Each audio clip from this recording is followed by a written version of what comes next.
¿Cuál es el principal objetivo del tracto gastrointestinal? Es suministrar continuamente agua, electrolitos, vitaminas y nutrientes al organismo para que cada célula de nuestro organismo pueda desempeñar todas sus funciones.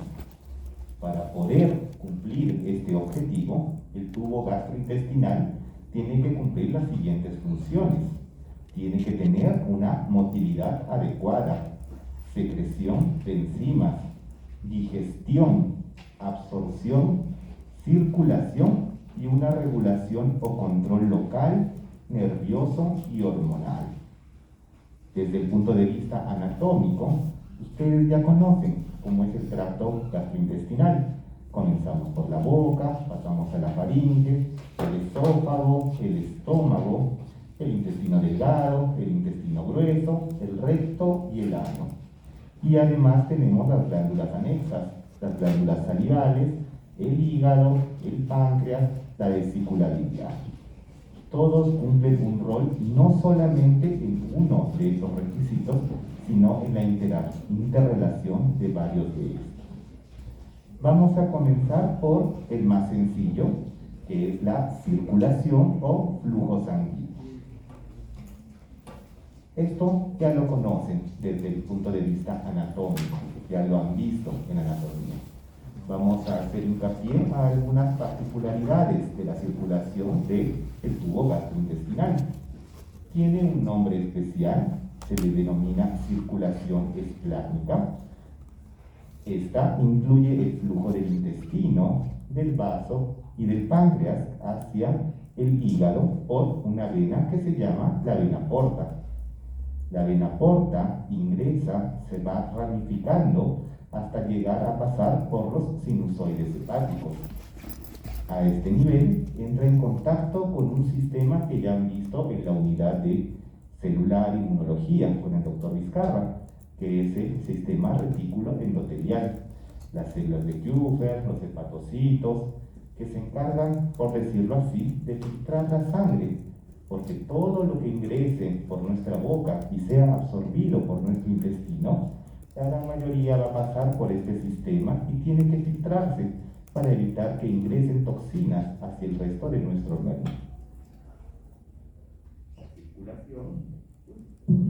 La circulación sale del hígado por las venas suprahepáticas hacia la vena cava. Los nutrientes hidrosolubles, es decir, los que no son grasas, llegan al hígado por esta forma de circulación. En cambio, las grasas se transportan por la linfa hacia el conducto torácico. El esquema, para que puedan recordar, la circulación esplácnica, la vena porta, se va dividiendo hasta entrar en contacto con los sinusoides hepáticos y sale por las venas suprahepáticas hacia la vena cava y finalmente hacia el corazón. Desde el punto de vista arterial, ¿cómo es la irrigación del tubo gastrointestinal? Lo que nos interesa que recuerden específicamente es de la parte intestinal. La irrigación depende de la aorta. Las primeras ramas que van a salir de importancia para el tubo digestivo son las del tronco celíaco. Envía ramas hacia el estómago, el hígado, el duodeno y el páncreas. Luego tenemos a las mesentéricas, superior e inferior, al intestino delgado y al intestino grueso, con una distribución arciforme. Esto es lo que tienen que recordar, que es especial en la irrigación del tubo gastrointestinal, es esta distribución arciforme a nivel intestinal. Luego se ramifican en arterias circulares en todas las direcciones, a nivel del borde o zona antimesentérica. Luego de pasar por estas arterias circulares, se vuelve a ramificar en unas que se llaman penetrantes, hasta llegar a las vellosidades. Y luego ya estamos a nivel debajo del epitelio, y es ahí donde cumplen su función en la secreción y la absorción de los nutrientes. Esta es la distribución arciforme, luego las circulares y finalmente las penetrantes, que llegan a las velocidades para que se dé la secreción y absorción. A nivel de la vellosidad, como pueden ver acá, la arteriola y la vénula están conectadas por múltiples asas capilares. Miren acá. Las arteriolas controlan efectivamente el flujo por su gran pared muscular. Eso ya lo saben de la parte de resistencia vascular periférica. Pero algo especial de la zona intestinal y de las vellosidades es que se generan múltiples conexiones tipo shunt, es decir, de arteriola a vénula, como pueden ver acá, sin llegar a la zona en sí de los capilares de la punta. 80% de la sangre a nivel de la vellosidad hace este shunt sin llegar a la zona directamente de la punta. ¿Qué tiene de importancia clínica esto? Ustedes dirán que uno de los órganos que sufre con facilidad cuando un paciente tiene problemas circulatorios tipo shock son las vellosidades intestinales, porque al tener este tipo de circulación son muy susceptibles a la hipoxia, al shock y pueden necrosarse con facilidad. Ahora vamos a conversar un poco de la regulación del flujo sanguíneo a nivel del tubo gastrointestinal. Tiene una relación directa con la actividad metabólica. ¿Qué quiere decir esto? Que en el momento en el que se esté dando la absorción de los nutrientes, aumenta el flujo considerablemente a nivel de la vellosidad hasta 8 veces por estas múltiples interconexiones que tiene entre arteriola y vénula. ¿En qué otro momento de actividad metabólica aumenta el flujo? Cuando estamos en la zona del movimiento. ¿Por qué? Porque aumenta el flujo a nivel de la pared muscular, como vamos a ver un poco más adelante en motilidad. Después de una comida, generalmente, aumenta el flujo y vuelve al reposo recién después de 2 a 4 horas de haber ingerido los alimentos. Esto está mediado por múltiples sustancias que todavía están en estudio. Dentro de las más importantes que tienen acción vasodilatadora para aumentar el flujo sanguíneo, tenemos la colecistoquinina, el BID, la gastrina, la secretina, calidina, bradicinina e incluso la misma hipoxia. Como ustedes saben, si aumenta la tasa metabólica de un tejido, se va a consumir su oxígeno y va a aumentar el CO2. Por lo tanto, va a haber una hipoxia local y se va a liberar gran cantidad de este transmisor que se llama adenosina y se cree que es uno de los principales reguladores de aumento del flujo en momentos de actividad metabólica intensa. Esa es una regulación. La otra que vamos a ver y vamos a comentar en todos los aspectos de la función digestiva es la regulación nerviosa por el sistema nervioso autónomo, que ustedes ya saben se divide en parasimpático y simpático. Comenzaremos hablando del parasimpático, porque es el más sencillo para la regulación del flujo sanguíneo. Tiene un rol indirecto por otras sustancias vasodilatadoras, estas que hemos mencionado. En cambio, el sistema nervioso simpático tiene una regulación directa. Produce vasoconstricción mediada por la adrenalina, noradrenalina. Si es intensa, en unos minutos se activa un mecanismo de escape autorregulador para volver a la normalidad. Y ustedes dirán, ¿por qué es que existe este mecanismo de escape en el sistema simpático? Nos ponemos en el caso patológico del shock. El shock genera baja de gasto. El shock, como hemos dicho, por la particularidad de la irrigación de las vellosidades, tiene mucha facilidad a necrosarse cuando cae el flujo sanguíneo. Cuando uno está en shock, se estimula el sistema simpático para redistribuir flujos y cuidar el cerebro, cuidar el corazón, por ejemplo. Y uno de los órganos que más sufre en estas circunstancias es el tubo digestivo, al que le roban flujo sanguíneo para dárselo al cerebro y al corazón. Cuando es muy intenso, puede llegar a generar la necrosis de todas las vellosidades intestinales, algo que limitaría mucho la capacidad del paciente para recuperarse. Por lo tanto, existe cierto límite en el cual puede robarle circulación sanguínea para dársela a otros órganos. Y cuando llega a ese límite es que se produce este mecanismo de escape autorregulador para que, pese a que el paciente esté chocado con liberación de adrenalina, noradrenalina, ya no pueda estar generando más vasoconstricción a nivel de la velocidad y ésta pueda volver a tener flujo para poder conservar su función de absorción. ¿Listo? Y bueno, esa era la primera parte de la circulación, especialmente las partes más interesantes del tubo digestivo. Vamos a pasar a la clase en sí que nos interesa el día de hoy, que es la parte de motilidad del tubo digestivo. Primero vamos a hablar unas generalidades de los tipos de motilidad y luego específicamente por los diferentes segmentos del aparato digestivo. Entonces, para recordar, vamos a recordar lo que es la histología de la pared del tubo digestivo. Esto lo conocen. Comenzamos desde la parte interna hacia la externa. Tenemos la mucosa, la submucosa, la muscular y la serosa.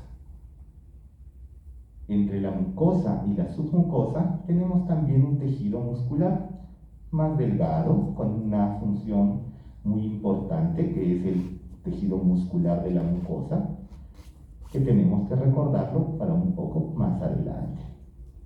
En motilidad, estamos hablando a nivel del tubo digestivo de un músculo liso. Nosotros no podemos controlar a voluntad las contracciones de nuestro tubo digestivo. Y este músculo liso del tubo digestivo funciona como un sinsitio. Se acordarán de este término de sus clases teóricas de lo que era cardiovascular. El tejido cardíaco se contrae como un sinsitio. ¿Qué es lo que significaba comportarse como un sinsitio? Es que tienen múltiples uniones en hendidura, por donde se transportan con mucha facilidad los electrolitos, se transporta con mucha facilidad los impulsos de membrana y todo se puede despolarizar como un todo y a gran velocidad. Tenemos dos plexos musculares para recordar con las siglas SILE de la parte histológica, recordarán, circular interna, longitudinal externa. Estas uniones en hendidura para que se comporte como un sinsitio del tubo digestivo ocurren tanto dentro de los mismos plexos como entre los mismos plexos. Hay conexiones entre el contenido circular y el longitudinal. Por lo tanto, el potencial de acción generado en cualquier sitio puede transmitirse en todas las direcciones, dependiendo de la intensidad y a gran velocidad. Y algo para poder recordar la motilidad del tubo digestivo y que todos hemos pasado son los cólicos abdominales, donde una irritación en cualquier parte de nuestro intestino, por decirlo así, desencadena un movimiento intenso que genera dolor. Y eso lo hemos vivido todos. A veces sentimos que comienza en la derecha y se generaliza, o que comienza en la izquierda, o en el centro, o arriba, o abajo, y se transmite en todas las direcciones por esta forma en sinsitio que tiene el músculo liso del tubo digestivo. Ahora vamos a conversar acerca de la actividad eléctrica. Hay una actividad intrínseca, rítmica, lenta y casi continua a nivel de nuestro tubo digestivo. Tenemos dos tipos de onda, las ondas lentas y las ondas en espiga, como podemos ver en este gráfico sacado de su libro base de Guyton. Ondas lentas, ondas en espiga, que son diferentes.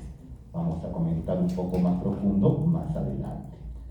El potencial en reposo a nivel del tejido muscular del tubo digestivo es un potencial dinámico. El punto medio está validado en menos 56 milivoltios. ¿Y por qué hablamos que es un potencial dinámico? Que frente a algunos estímulos, poco a poco puede hacerse menos negativo o más negativo. produciendo que sea más excitable o menos excitable. Es decir, este menos 56 no está en este punto fijo todo el tiempo. En algún momento puede estar más cercano al menos 50, al menos 45, y en otras ocasiones más cercano al menos 60, al menos 80.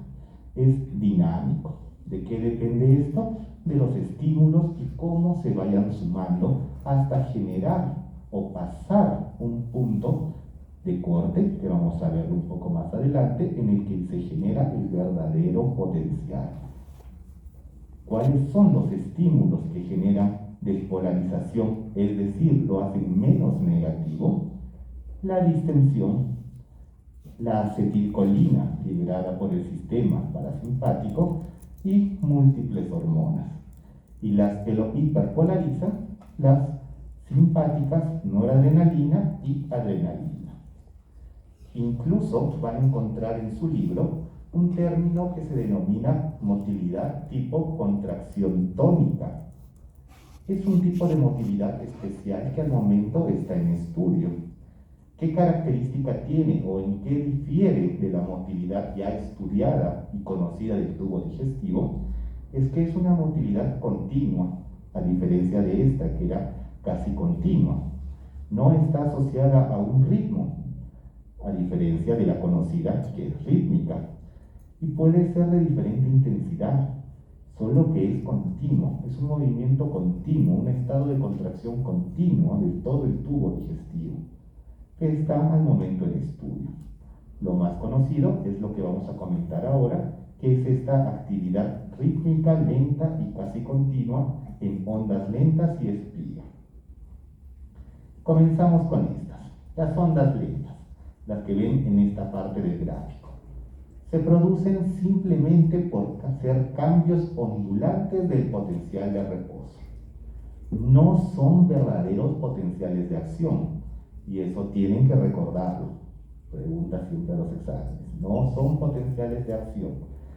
Estos cambios ondulantes van desde 5 hasta 15 milivoltios, como pueden ver acá, ¿no? Sube, baja, en pequeña cantidad. La frecuencia depende de la zona del tubo digestivo que se esté estimulando. Por ejemplo, a nivel del estómago, es la zona en la que tenemos menor cantidad de actividad de ondas lentas. Solo 3 por minuto se producen en promedio. En el duodeno, 12 por minuto. Y a nivel del ilio, 9 por minuto. Entonces, para que ya vaya quedando fija la idea, en el estómago es donde es más lento el movimiento tipo motilidad. Y al inicio del intestino delgado es la zona más rápida o mayor cantidad de frecuencia de estas ondas. El origen de estas ondas lentas también está en estudio. Se cree que es a nivel de las células intersticiales de Cajal, que funcionan como un marcapaso intestinal, al igual como teníamos un marcapaso en el corazón, como tenemos un marcapaso en el centro respiratorio. Se cree que estas células intersticiales de Cajal son el marcapaso de las ondas lentas en nuestro tubo digestivo. Como no son potenciales de acción verdaderos, no producen por sí solas las contracciones, excepto a nivel del estómago, donde por una unión con un esfínter, que es el esfínter pilórico, que vamos a ver más adelante, estas ondas lentas llegan a producir en sí una contracción que propulsa el contenido hacia adelante. Entonces, ¿cuál es su principal función? Si no es generar un movimiento de propulsión, es regular la aparición de las ondas en espiga. ¿Por qué? Porque estas ondas en espiga, como ven acá, estos son los verdaderos potenciales de acción del tubo digestivo, es decir, los que producen las contracciones. ¿Cuándo es que se producen estas ondas en espiga? Cuando se pasa el punto de corte de menos 40 milivoltios. Ese es el punto umbral. Decíamos que el punto medio estaba en menos 56. Si por una ligera distensión de esa pared el punto ya no está en menos 56, sino está en menos 45. Al generarse una onda lenta débil de solo 5 de cambios positivos, llegaría al punto umbral y generaría un potencial de acción y una contracción verdadera.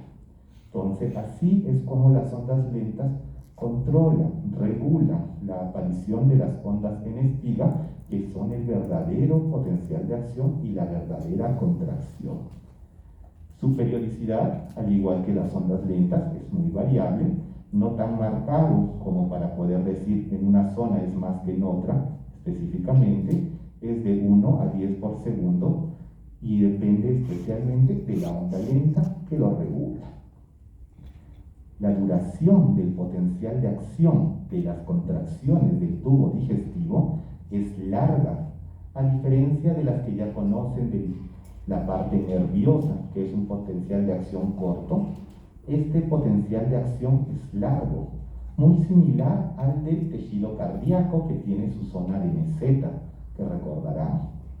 Dura de 10 a 20 milisegundos, es decir, 10 a 40 veces más largo del potencial de acción de las fibras nerviosas. Principalmente, ¿cuál es la diferencia que produce este potencial de acción tan largo? Es la presencia de los canales de sodio y calcio, un canal especial en el que entran gran cantidad de iones calcio y se activa el sistema de calmodulina, miosina, actina, que también lo han revisado el semestre pasado. ¿Qué característica especial tienen estos canales? Que se abren y se cierran lento. No son rápidos como en el potencial de acción clásico que conocen, que por eso lleva su nombre, canales rápidos de sodio para la despolarización. En este caso, estos canales de sodio-calcio son lentos. Y esa es la razón por la que su potencial de acción es tan largo en el tubo digestivo.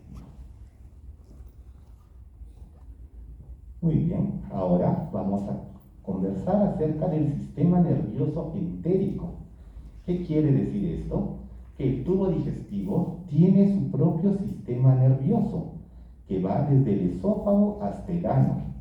Está conformado por más de 100 millones de neuronas, para que tengan una idea de lo complejo que es este sistema nervioso para el control y regulación local. Tiene mayor cantidad de neuronas que la médula espinal, increíblemente. Controla los movimientos y las secreciones. Es un plexo autónomo. ¿Qué quiere decir esto? ¿Que se puede influenciar por el sistema simpático y parasimpático? Sí, se puede influenciar, pero no lo requiere para funcionar. Si se cortaran todas las fibras, como han hecho ese tipo de experimentos, simpáticas y parasimpáticas de un segmento del tubo digestivo, aún se producen descargas eléctricas, porque es un sistema autónomo. Los plexos ya son conocidos desde ciencias básicas del año pasado, el plexo submucoso de Meissner y el mientérico de Auerbach. El submucoso de Meissner está principalmente asociado, o su función es la secreción y flujo sanguíneo local, por eso está más cercano al epitelio, a diferencia del mientérico de Auerbach, cuya principal función es regular la motilidad, movimientos en sí del tubo digestivo. Como decíamos, al igual que en el tubo, la parte muscular, que es un sinsitio donde los canales o hendiduras conectan los plexos, igual sucede a nivel del sistema nervioso entérico. Hay múltiples conexiones dentro del mismo plexo y entre ambos plexos, como se puede ver en la imagen de la derecha. Vamos a comenzar con el plexo mientérico de Auerbach, que es el más importante que nos interesa para la clase de hoy de motilidad. Se le llama, este plexo de Auerbach está compuesto por este tipo de cadenas lineales de neuronas, como pueden ver acá. Su principal rol, para que quede claro, es la motilidad, tanto la actividad de excitación como la actividad de inhibición de la motilidad. La mayor cantidad de fibras están destinadas hacia estimular la motilidad, porque me interesa que el alimento progrese por mi tubo digestivo. aumenta el tono de la pared intestinal, aumenta la intensidad de las contracciones rítmicas, aumenta levemente la frecuencia de las contracciones. Como han podido ver, las contracciones se producen en un número bastante regulado, al máximo alrededor de 10 a 12 en los segmentos de mayor motilidad, y aumento de velocidad de conducción de las ondas. Pero también está inmiscuido en las zonas inhibitorias. ¿Qué zonas me interesa que mis plexos controlen y se inhiba el movimiento para dejar pasar el alimento? Son las conocidas zonas de esfínteres, que en condiciones normales están cerrados e impiden que avance el alimento. Cuando se estimula este plexo para que se produzca inhibición del tono, disminuye la resistencia, especialmente en los esfínteres más conocidos, el píloro y la válvula ileocecal. ¿Cuál es el neurotransmisor específico que media esta inhibición del plexo de Auerbach? Aún está en estudio, pero se cree que es el péptido intestinal vasoactivo, o VIP. ¿Ya? Entonces, cadenas lineales, su principal rol, la motilidad para la propulsión y la relajación de las zonas de esfínteres para que pueda avanzar el alimento. El siguiente, mucho más sencillo, el plexo submucoso de Meissner, este que ven acá, está asociado al control de la secreción local, la absorción local. ¿Por qué? Porque al contraerse y estar específicamente debajo del epitelio, produce lo que ya conocemos como vellosidades intestinales. ¿Por qué es que se forman las vellosidades? Porque este plexo se contrae y se pliega uno sobre otro las células epiteliales y dan ese aspecto, con lo que aumenta mucho la superficie de absorción que vamos a ver en la clase siguiente. Y también está asociado al control del flujo sanguíneo local. Muy bien, con eso terminamos nuestro sistema nervioso entérico. Ahora vamos a ver el control autónomo. Como dijimos, puede estar influenciado por el sistema parasimpático y simpático, pero no los necesita al 100% para que se produzcan las descargas eléctricas. Incluso tiene su propio marcapasos posible, que son estas células intersticiales de Cajal. Pero bueno, cuando ingresa el sistema nervioso autónomo a intentar regular o modificar la motilidad, lo hace por el sistema parasimpático y simpático. ¿Qué es lo que tienen que recordar que es algo, por decirlo, opuesto a lo que han visto hasta ahora? Que en la parte cardiovascular, ¿se acuerdan que el sistema simpático aumentaba frecuencia cardíaca? Todo era positivo con el sistema parasimpático y con el parasimpático era lo opuesto. Acá ocurre lo opuesto. El sistema parasimpático a nivel del tubo digestivo aumenta la actividad. Existe gran cantidad de receptores de acetilcolina en el tubo digestivo y por eso es que el sistema parasimpático aumenta la actividad. El sistema parasimpático que regula o inerva el tubo digestivo tiene dos divisiones de origen, la craneal y la sacra. La craneal, que depende o viene por las ramas del nervio vago, su principal zona de acción es del esófago hasta la mitad del intestino grueso y también en el páncreas, tiene una rica inervación de este nervio vago, y la división sacra de S2 a S4 por los nervios pélvicos, principalmente de la mitad distal del intestino grueso hasta el ano. De estas dos divisiones del sistema parasimpático, ¿cuál es la más importante para el tubo digestivo? Es la división sacra, porque el sistema parasimpático es muy importante para que se pueda dar una defecación adecuada. Cuando lleguen a la parte clínica de gastroenterología, se van a encontrar con la cantidad de problemas, enfermedades, síndromes que alteran la defecación. Y uno de los principales sistemas y de muy difícil tratamiento que se altera es este sistema parasimpático. Tiene una distribución irregular por el tubo gastrointestinal. La mayoría de sus fibras está al inicio, el nervio vago, en la parte del esófago y el estómago. También van a ver su importancia cuando lleguen a la parte de cirugía y vean las gastrectomías, donde en la mayoría de los casos se seccionan o se dañan los nervios vagos y altera mucho la función de esta zona. Y también al final están concentrados para la defecación. El neurotransmisor del sistema parasimpático, para que quede claro, es la acetilcolina. El siguiente, más sencillo, el simpático, disminuye la actividad, excepto en una zona, que es la muscular de la mucosa, que la llega a estimular. Y acá podemos ir haciendo ya un poco de unidad clínica, porque el sistema simpático, cuando llega a cierto punto, como les decía, y genera este mecanismo autorregulador de escape circulatorio, lo hace por esto. Porque en esta zona de la muscular de la mucosa, cuando llega a ese umbral, ya no disminuye la actividad, sino que la aumenta para que genere dilatación y mejore la irrigación sanguínea. El origen de este sistema simpático es de la médula espinal, como ya lo conocen, de la parte del tubo digestivo, de la T5 a la L2, se condensan en las cadenas simpáticas laterales y luego se agrupan en los ganglios simpáticos específicos del tubo digestivo. El ganglio celíaco, el mesentérico y muchos otros que no es necesario que los recuerden, ya se los deben haber conocido en anatomía al detalle.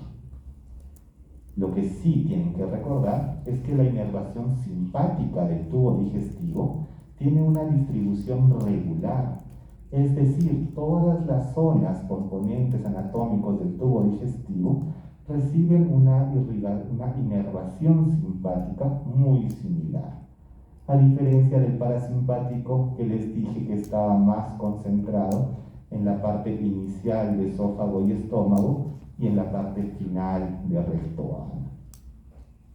Su neurotransmisor es la noradrenalina y un estímulo enérgico del sistema simpático puede llegar a paralizar todo movimiento gastrointestinal por unos segundos, como cuando uno se asusta, se da una descarga simpática y uno se hincha la barriga porque se le paraliza completamente el tubo digestivo.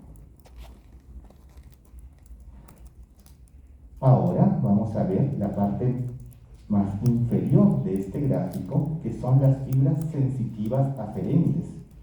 ¿Qué es lo que sensan estas fibras sensitivas? Estímulos que directamente entran en contacto con el epitelio. ¿Qué estímulos son esos? La distensión, la irritación y las sustancias químicas. Y envían señales a los plexos locales, que ya los hemos visto, mientérico y submucoso, envían señales a los ganglios prevertebrales simpáticos, que los hemos visto, las cadenas simpáticas laterales y sus ganglios asociados, envían señales a la médula espinal e incluso hasta el tronco encefálico por el nervio vago. Y ustedes dirán, ¿para qué me sirve que tenga tanta conexión nerviosa el epitelio? Es para ser el origen o la base de la inmensa cantidad de reflejos que se producen todos los días en el tubo digestivo y no nos damos cuenta. Son reflejos tanto locales como a distancia.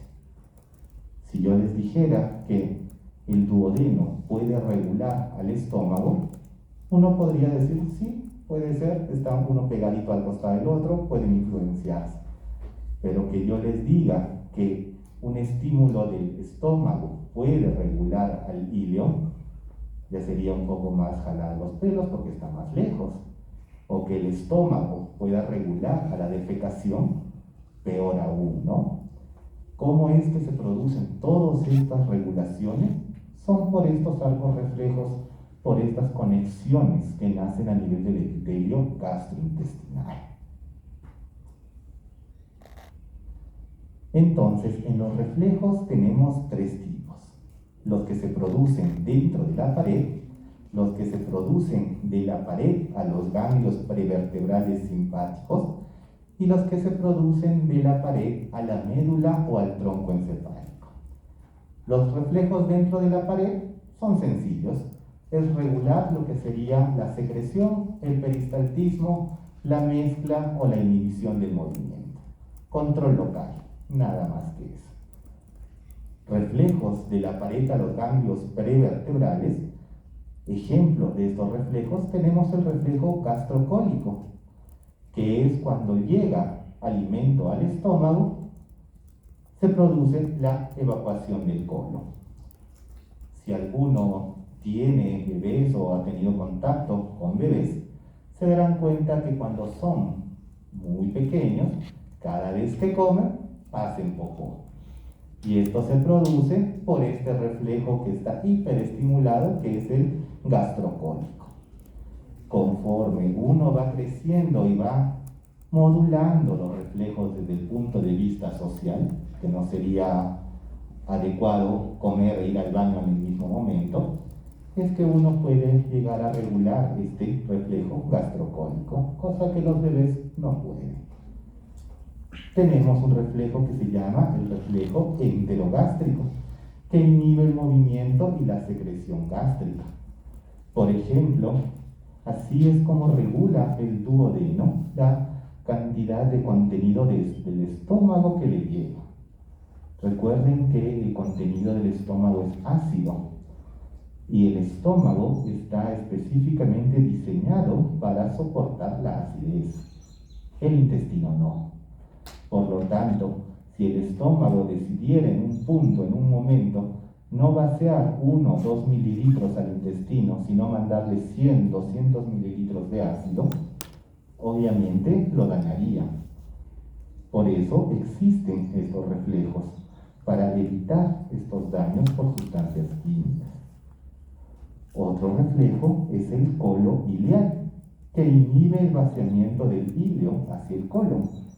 Si yo tuviera lleno mi ciego de restos de alimentos, no podría seguir recibiendo sustancias o quimo que está viniendo desde el ilio. ¿Por qué? Porque produciría incluso cuadros de apendicitis.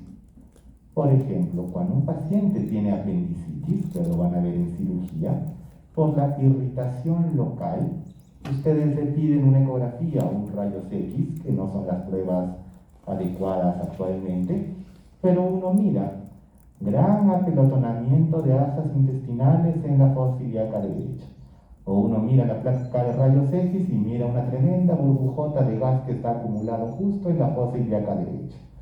Y esto se produce por esto, por esta inhibición del movimiento local, por una irritación a nivel del ciego, reguló el movimiento del ilio y todo se paralizó en esa zona y por eso vemos esas alteraciones. Son solamente unos ejemplos, existen muchísimos más de los reflejos de la pared hacia los ganglios, y también tenemos de la pared hacia la médula o al tronco encefálico, es decir, más a distancia todavía. Por ejemplo, una regulación del estómago y duodeno al tronco por el nervio vago para regular la motilidad y la secreción. Un arco reflejo por el dolor para la inhibición general de todo el movimiento del tubo digestivo.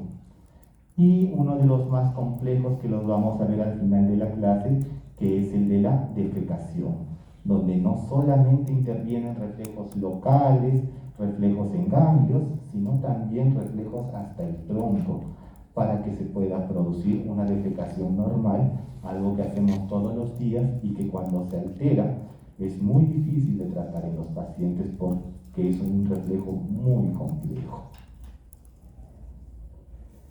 En lo que tiene que ver el control hormonal, acá en esta pequeña tablita que tienen en su libro, tienen las principales hormonas del tubo digestivo, con sus estímulos de secreción, los sitios de secreción. La principal función de las hormonas está en regular la secreción. Esta clase es de motilidad, por lo tanto no nos vamos a meter mucho con ellas en esta clase. Pocas de estas hormonas tienen actividad en sí sobre la motilidad del tubo digestivo. Acá tenemos unas cuantas destacadas. La colecistoquinina produce la contracción de la vesícula biliar e inhibe el vaciamiento gástrico para que la cantidad de alimento, de nutrientes que esté en esa zona del duodeno se puedan digerir adecuadamente. Para eso sirve la colecistocinina. La motilina, que se encarga de estimular la motilidad gástrica y la motilidad intestinal. Y esta motilina aparece generalmente solo en el ayuno. Solo en el ayuno se estimulan los complejos mioeléctricos interdigestivos, que así se llaman, estimulados por la motilina. Cuando lleguen a la parte de farmacología y vean hemorragia digestiva alta, van a ver que hay un antibiótico, eritromicina, que seguramente lo conocen, lo han visto, alguna vez lo habrán probado y no les ha gustado, pero que a nivel internacional tiene una forma de presentación endovenosa y se utiliza para acelerar el movimiento del tubo digestivo y limpiarlo de restos de sangre para hacer una endoscopía adecuada. Y uno podría decir, ¿cómo es que un antibiótico puede generar eso? Es porque la eritromicina tiene una actividad tipo motilina y genera movimiento de todo el tubo digestivo. No la crearon para eso, pero tiene esa acción adicional. Ahora vamos a ver los principales tipos de movimientos funcionales del tubo digestivo, que son los de propulsión y los movimientos de mezcla. Los movimientos de propulsión, los más conocidos, los del peristaltismo. Su responsable, ya lo pueden deducir, es el plexo mientérico. El estímulo habitual y más común es la distensión.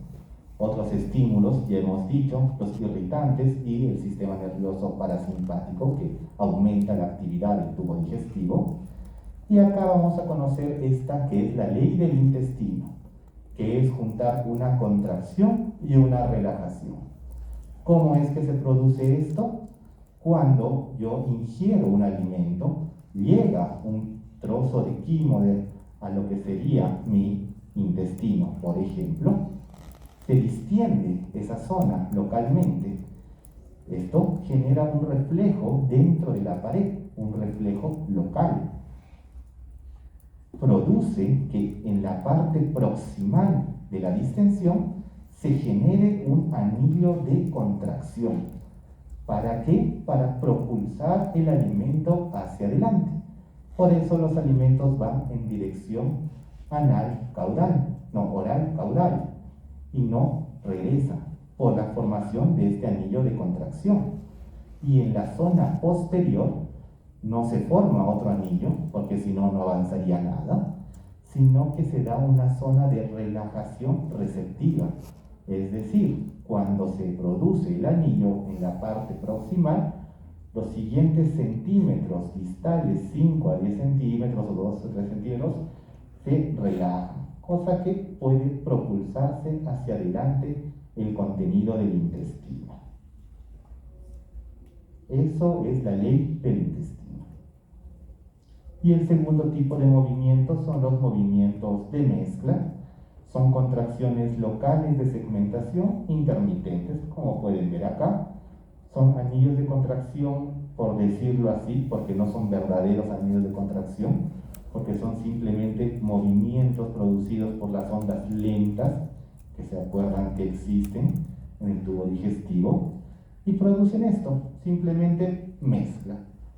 Un poco de movimiento hacia arriba, hacia abajo, hacia arriba, hacia abajo, sin que haya un movimiento de desplazamiento completo. Estos movimientos de mezcla se dan cada pocos centímetros y duran de 5 a 30 segundos. Por lo tanto, durante un momento se está mezclando, se propulsa, se mezcla, se propulsa, se mezcla, se propulsa. Así es como funciona el tubo digestivo. Y ahora, para ir terminando, vamos a ver cómo es que se dan estos movimientos de motilidad del tubo digestivo por cada segmento. De manera más rápida va a ser esto. Comenzamos en la boca. En la boca tenemos el movimiento de la masticación, que está producido principalmente por los dientes y los músculos. Dentro de los dientes, ¿cuáles son los que me interesan para la masticación? Los incisivos y los molares. ¿Por qué? Porque son los que producen mayor fuerza de contracción. Los incisivos son especialmente importantes para el corte, porque producen una fuerza de hasta 25 kilos. Y los molares para la trituración, porque producen una fuerza de hasta 100 kilos. Los músculos que están inmiscuidos en el movimiento de la masticación están inervados principalmente por el nervio trigémino, el quinto par craneal. ¿Cómo es que se produce el reflejo masticatorio? Al inicio tenemos nuestro desencadenante, que es la comida o bolo. Lo primero que se produce a nivel local en nuestra boca es una inhibición. Se inhiben los músculos de la masticación para que la mandíbula descienda. Yo cuando ingreso comida, por reflejo, abro un poco más la boca. Eso es el reflejo inhibidor inicial. La distensión muscular brusca causa una contracción de rebote y eso es lo que hace cerrar la boca en la masticación. Ustedes dirán, pero yo puedo masticar directamente sin necesidad de un reflejo. Voluntariamente lo puedo hacer porque tengo algunos músculos de una inervación directa. Pero si yo estoy distraído por alguna razón, alguien se habrá dado cuenta que puede seguir masticando sin que esté pensando en masticar. Y para eso es que existe ese reflejo masticatorio. ¿Por qué es importante la masticación?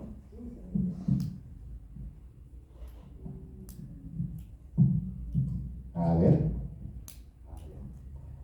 Ahora, ¿por qué es importante la masticación adecuada? Porque en ninguna otra zona de mi tubo digestivo tengo dientes para producir una fuerza tan importante para el corte y trituración de los alimentos.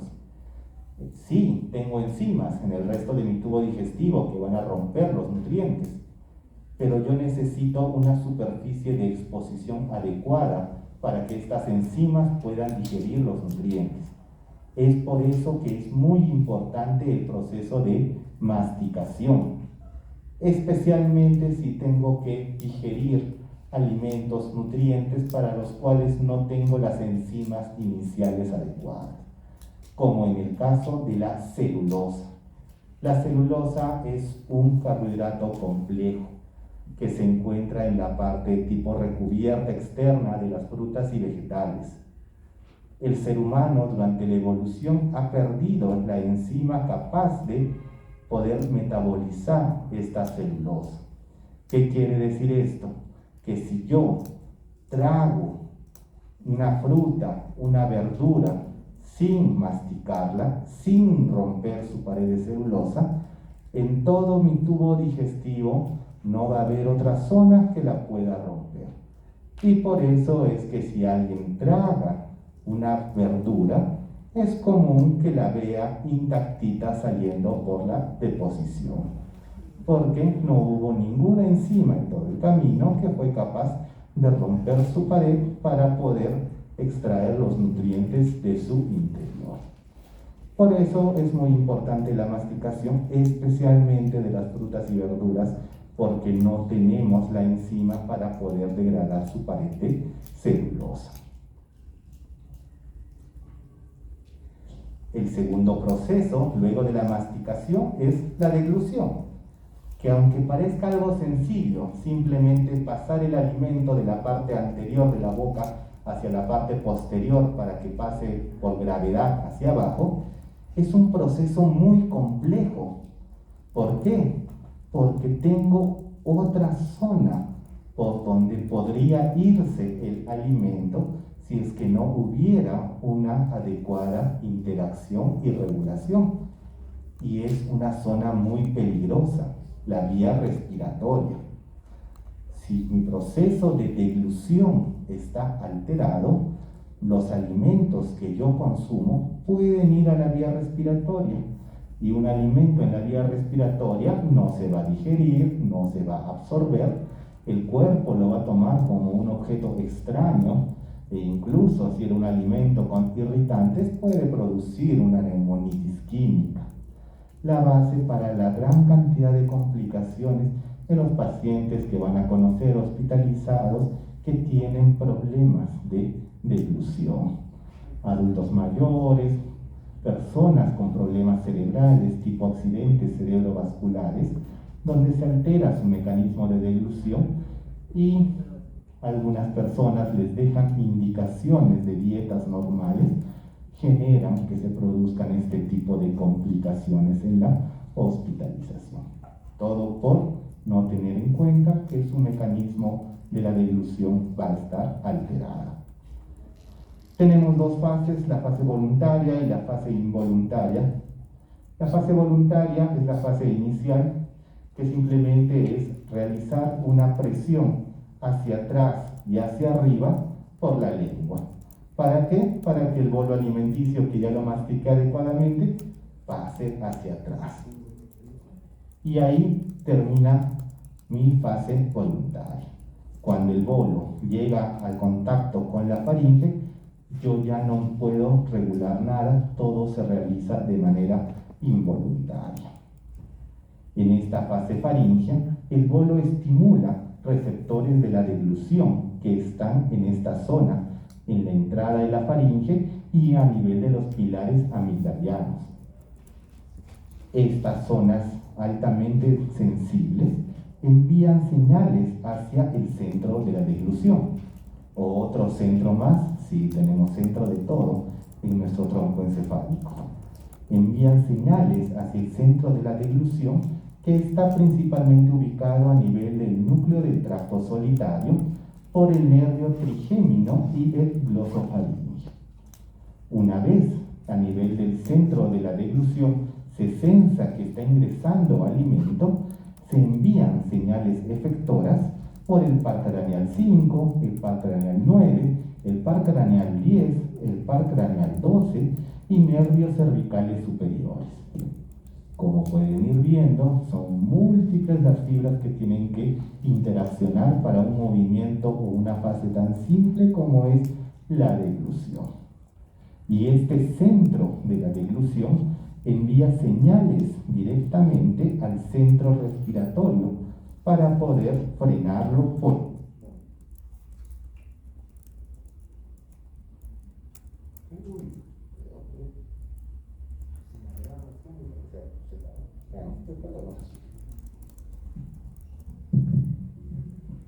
Muy bien. Entonces, como les decía, el centro de la deglución envía señales directas al centro respiratorio para poder frenarlo, cosa que cuando el alimento esté pasando, a mi organismo no se le ocurra realizar una inspiración en ese momento. Estas fibras efectoras, ¿qué es lo que producen a nivel de los músculos que están alrededor de la faringe? Producen que el paladar blando se movilice hacia arriba. ¿Para qué? Para ocluir las coanas, cosa que el alimento no se vaya hacia la nariz. Produce que los pliegues palatofaringeos se coloquen hacia la línea media, cosa que pueden bypassear, por decirlo así, la entrada a la vía respiratoria. Produce que las cuerdas vocales se aproximen con fuerza y la epiglotis cierre el paso completamente a la vía respiratoria. La laringe se tracciona hacia arriba, con lo cual la apertura del esófago, que normalmente está colapsado, se amplía y el esfínter esofágico superior se relaja, cosa que la comida puede ingresar con total facilidad y seguridad a la vía digestiva. Y una vez que el alimento ya pasó la entrada de la vía respiratoria, es que pueden producirse contracciones en la parte superior para empujar el bolo hacia abajo. A ver, me llama su jefe.